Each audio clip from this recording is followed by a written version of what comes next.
Have you ever felt like you're just an ordinary person, going about your ordinary life? Well, today's story is for you. It's about how God can take the most mundane situations and turn them into something extraordinary.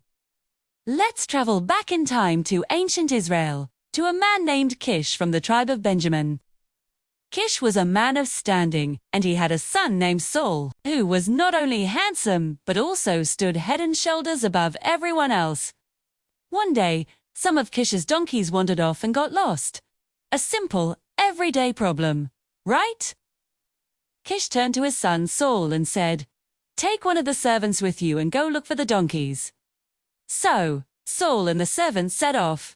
They searched through the hill country of Ephraim and the land of Shalisha, but no luck. They continued through the land of Shalim and the territory of Benjamin, but the donkeys were nowhere to be found. After days of searching, Saul was ready to give up.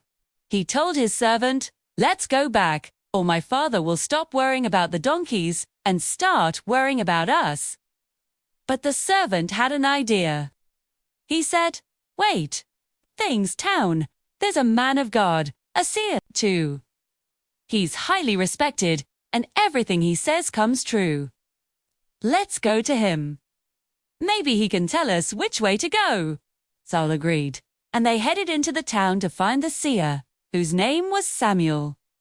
Now, here's where the story takes a divine turn. The day before Saul arrived, God had spoken to Samuel, saying, "About this time tomorrow, I will send you a man from the land of Benjamin. Anoint him as ruler over my people Israel." God was about to use a search for lost donkeys to find the first king of Israel. When Samuel saw Saul approaching, God confirmed, "This is the man I spoke to you about. He will govern my people." Saul, completely unaware, walked up to Samuel and asked where he could find the seer's house. Samuel replied, "I am the seer."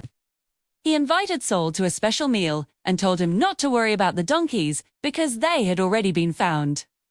Then Samuel dropped a bombshell, "And to whom is all the desire of Israel turned, if not to you and your whole family?" Saul was stunned. He replied, "But I am a Benjamite from the smallest tribe of Israel, and my clan is the least of all the clans. Why would you say such a thing to me?" The next morning, Samuel took a flask of olive oil and poured it on Saul's head, anointing him as the future king. To confirm this divine appointment, Samuel gave Saul 3 signs that would happen on his journey home. He said, Saul would meet 2 men who would tell him the donkeys were found.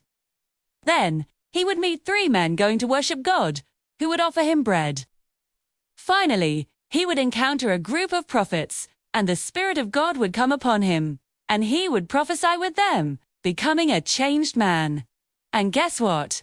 Everything happened exactly as Samuel had predicted. Ring. When Saul met the prophets, the Spirit of God rushed upon him, and he began to prophesy. People who knew him were amazed, asking, "Is Saul also among the prophets?" This was the confirmation that God had chosen him for a special purpose. Later, Samuel gathered all the tribes of Israel at Mizpah, reminded them how God had saved them time and again, yet they had rejected God and demanded a human king. Then, he began a process of selection. The lot fell to the tribe of Benjamin, then to the clan of the Matrites, and finally, to Saul, son of Kish. But when they looked for him, Saul was nowhere to be found. He had hidden himself among the baggage. They found him and brought him out. When he stood among the people, he was a head taller than anyone else. Samuel announced to all the people, "Do you see the man the Lord has chosen? There is no one like him among all the people." And the people shouted, "Long live the king!" Saul was officially the first king of Israel. After the ceremony, Saul went back to his home in Mizpah, a humble man chosen for an incredible destiny. This story teaches us a powerful lesson.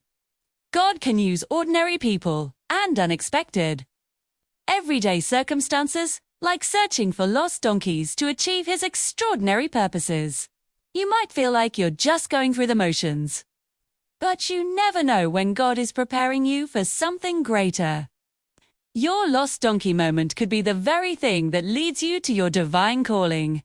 If you enjoyed this story, please like this video and subscribe to our channel for more biblical stories. Thanks for watching.